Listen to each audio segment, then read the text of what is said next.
আজ 1/8/2024 রাত্রি 2টোর সময় আমি সমীর চ্যাটার্জি, সাঁইথিয়া বীরভূম, একটা কবিতা লিখলাম। কবিতাটা পাঠ করে শোনাচ্ছি। যদি ভালো লাগে লাইক, কমেন্ট, শেয়ার ও সাবস্ক্রাইব করতে অনুরোধ রাখছি।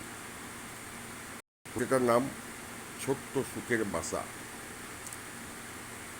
সৃষ্টি কখনো সৃষ্টির চালে করে অনাচার সৃষ্টি, অবন মনে তৈরি হলে এরূপ কোনো কৃষ্টি, ক্ষিপ্ত তখন হইয়া পড়ে আসে স্মৃতিতে খিস্তি।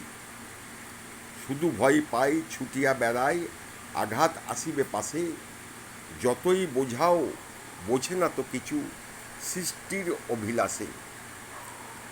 যদি না থাকতো লোভী মন, আকাশ ছোঁয়া আশা, জীবনে বাঁচিত সুস্থভাবে, সফল হইত সবে, থাকতো সুখে, বানাতে পারত ছোট্ট সুখের বাসা। নমস্কার।